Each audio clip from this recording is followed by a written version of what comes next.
Hey guys, hope you're doing well. Today, we are at a factory in Pakistan that makes truck brake drums.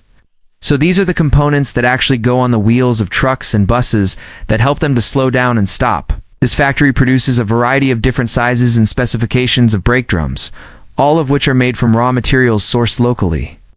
In this video, we will discuss the entire manufacturing process in detail, so make sure to watch until the end.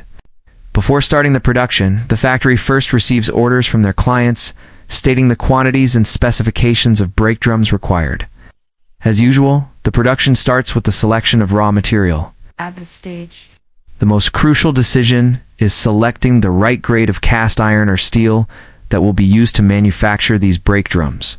After selecting the grade of the material, it is then received at the factory premises where it is stored until it is required for production. Once the production starts, the scrap metal is then loaded into a furnace. This furnace is used to melt the metal at extremely high temperatures. The melting process takes several hours due to the large size of the furnace and the amount of material that has to be melted. Once the metal has completely melted, it is taken out of the furnace using ladles. The molten metal is then transferred to another area, where the casting process begins. Here, the molten metal is poured into molds that have been preheated in order to prevent any sticking. These molds are specially designed and manufactured to produce the exact shape and size of the brake drum. Each mold is actually shaped like the brake drum itself and consists of two parts that are held together using clamps and bolted in place. The clamps are then opened up and the molten metal is poured into the mold. After the metal has solidified, the clamps are closed and the molds are then shaken to remove any air bubbles. Once done, the molds are then left to cool down naturally. After the metal has completely solidified, the molds are then taken out and the brake drums are removed. It should be noted that multiple brake drums can be produced from one mold. For this, the molds are designed in a way that they can split into two pieces easily. The brake drums are then placed on a conveyor belt and moved to the next station where further processing will take place. The brake drums are placed on a shaking table where any excess material or sand that is stuck to the brake drums is removed. It should be noted that if there is too much material sticking to the brake drums, then the drums have to be sent back to the casting area for reprocessing. This step is very important to ensure that no foreign material is left on the surface of the brake drums. Once the drums are cleaned, they are then moved to the next station where the main body of the brake drums is machined. At this stage, the drums are placed on a lathe machine that uses a sharp cutting tool to remove material and create the main body of the brake drum. Each drum is rotated at high speed, and as the drum rotates, the cutting tool moves towards it to remove material and create the desired shape. Multiple drums can be processed at one time on this machine. Once the rough machining is complete, the drums are removed from the machine and placed on a conveyor belt and sent to the next department where further processing will take place. In this department, each brake drum is placed on a fixture and then manually loaded into the machining center. Inside the machining center, a variety of different tools are used to machine each drum. First, boring is carried out to create a hole in the center of the drum, and facing is done to create a flat surface on one side of the drum. After this, various other tools are used to create the final dimensions of the drum. Throughout the process, the drums are checked for any defects, and if found, they are sent to the rework area for correction. Once finished, the brake drums are deburred to remove any sharp edges and corners. After the machining process is complete, the brake drums are then washed with a special solution to remove any leftover oil, grease, or other contaminants that may have built up during the manufacturing process. This step ensures that the brake drums are clean and ready for inspection and packaging. Once the drums have been machined to the correct dimensions, they are then placed on a balancing machine. Here, any imbalance in the weight distribution of the drum is identified. If an imbalance is found, weights are added to the opposite side to balance the weight. This process is very important because an unbalanced brake drum can cause vibration and noise when the vehicle is in motion. After balancing, the brake drums are inspected to ensure that they meet the required standards and specifications. This inspection includes checking the dimensions of the brake drums, as well as looking for any defects or imperfections in the surface. To perform these inspections, a variety of tools and equipment are used, such as calipers, micrometers, and other measuring tools. Any drums that do not meet the required standards are then sent to the rework area for correction. Before discussing the packaging process, let's understand how the dimensions of the brake drums are measured. First, the drums are placed on a fixture and then loaded into a coordinate measuring machine. The machine uses a probe to measure various points on the drum to ensure that it meets the required dimensions. The machine then compares the measured dimensions to the ideal dimensions and displays any deviations. This process allows manufacturers to quickly and accurately check the dimensions of the drums and make any necessary adjustments to the manufacturing process. The hardness of the brake drums is also checked, to ensure that they can withstand the high levels of stress and pressure they will be exposed to during use. This is done using a Rockwell hardness tester. Small indent is made on the surface of the drum, and based on the size of the indent, the hardness of the material is determined. This process helps to ensure that the brake drums are durable and reliable, which is essential for the safety of the vehicles they will be used on. After the quality inspection, the brake drums are then packaged and prepared for delivery to customers.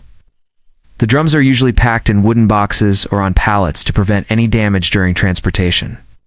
Each drum is also labeled with the manufacturer's information, as well as any relevant specifications or part numbers. Once the drums are packaged, they are then transported to the customer's desired location. This may involve loading the drums onto trucks or other forms of transportation and delivering them to the customer's facility. So that is how these brake drums are manufactured at a local factory in Pakistan. We hope you enjoyed this video and learned something new about the manufacturing process of these important components. Please let us know what you think in the comments below. Also, if you're interested in learning more about other industrial processes, don't forget to subscribe for more informative content. Thanks for watching.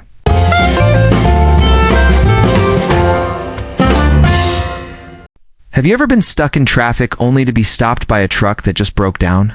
Well, today we gone be fixing this truck right here because it broke down in the middle of rush hour traffic, and we gone be doing it fast because there's a lot of cars piling up behind him.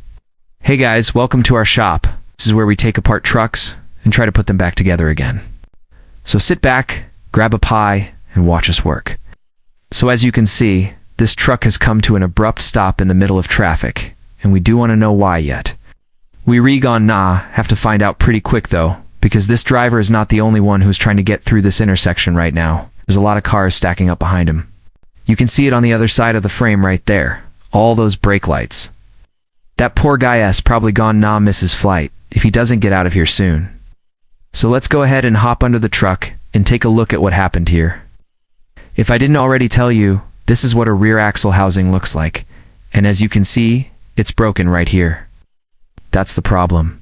Now the reason why I said it was probably a good thing this happened on the yellow light instead of green, because if this would have happened going down the road, the whole rear end would have fell off.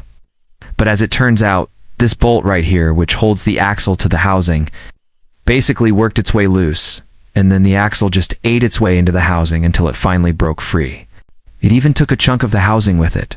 You can see it right there. There's a couple things we got to do first before we can do anything else.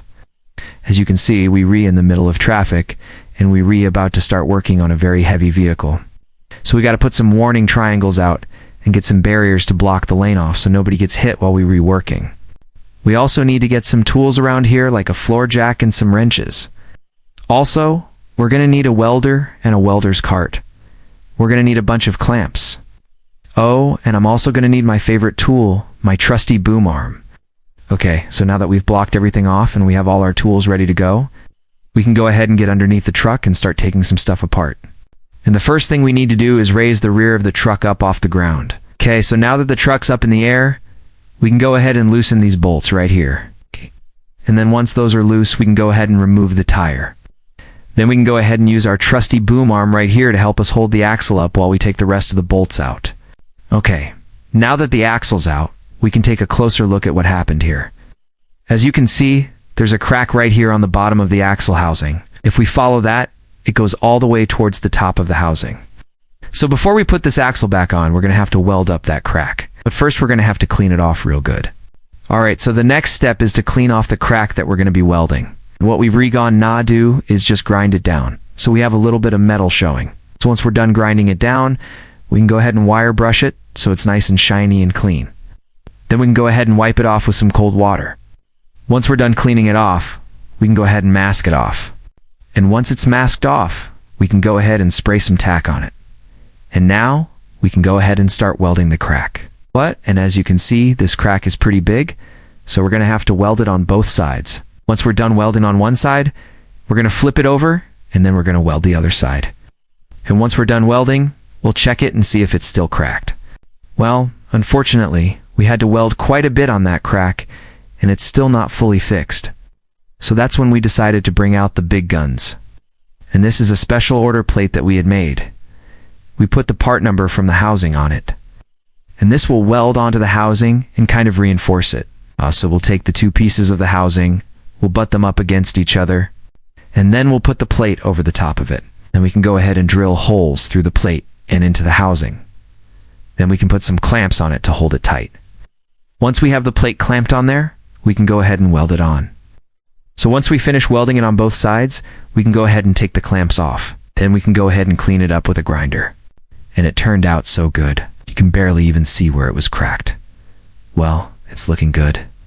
So now we can go ahead and lower the truck back down to the ground. Now we can start bolting everything back together. So now that the axle's bolted on, we can go ahead and reinstall the tire. And the last thing we need to do is adjust the wheels to make sure they're straight, and they look pretty straight to me. So we're done.